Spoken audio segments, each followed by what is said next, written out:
that your life is hard and you're giving up on that because you think your life is unfair, think again.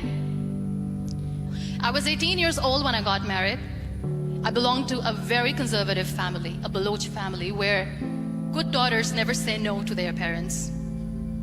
My father wanted me to get married, and all I said was, if that makes you happy, I'll say yes. And of course, it was never a happy marriage. Just about after 2 years of getting married, about 9 years ago, I met a car accident. Somehow my husband fell asleep and the car fell in the ditch. He managed to jump out, saved himself. I'm happy for him. But I stayed inside the car and I sustained a lot of injuries. The list is a bit long. Radius ulna of my right arm were fractured. The wrist was fractured.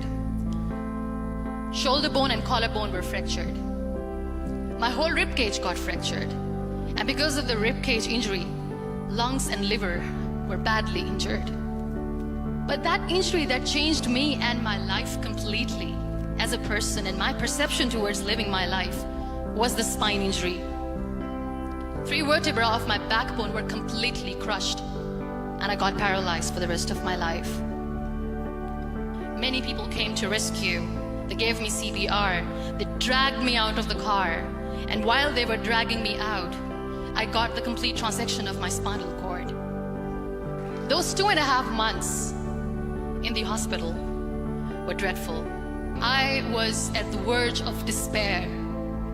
One day, doctor came to me and he said, well, I heard that you wanted to be an artist, but you ended up being a housewife. I have a bad news for you.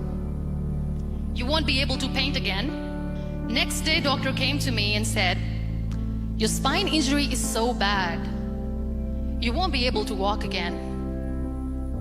I took a deep breath. I decided it's all right. Next day, doctor came to me and said, because of your spine injury and the fixation that you have in your back, you won't be able to give birth to a child again. That day, I was devastated. I still remember, I asked my mother, why me? And that is where I started to question my existence. Why am I even alive? And that is where I realized that the words have the power to heal the soul. My mother said to me, this too shall pass. God has a greater plan for you. I don't know what it is, but He surely has. That day I decided that I'm going to fight my fears. So I wrote down one by one all those fears. And I decided that I'm going to overcome these fears one at a time. You know what was my biggest fear? Divorce. I couldn't stand this word. I was trying to cling on to this person who didn't want me anymore, but I said no. I have to make it work. But the day I decided that this is nothing but my fear, I liberated myself by setting him free. And I made myself emotionally so strong that the day I got the news that he's getting married, I sent him a text that I'm so happy for you and I wish you all the best. And he knows that I pray for him today. Number 2 was, I won't be able to be a mother again. And that was quite devastating for me. But then I realized there are so many children in the world, all they want is acceptance. So there is no point of crying, just go and adopt one. And that's what I did. 2 years later, I got this call from a very small city in Pakistan. I got a call and they said, are you Muniba Mazari? There is a baby boy and would you like to adopt? And when I say yes, I could literally feel the labor pain. I said, yes, yes, I am going to adopt him. I am coming to take him home. So when you accept yourself the way you are, the world recognizes you. It all starts from within. We have this amazing fantasy about life. This is how things should work. This is my plan. It should go as per my plan. If that doesn't happen, we give up. I never wanted to be on the wheelchair. Never thought of being on the wheelchair.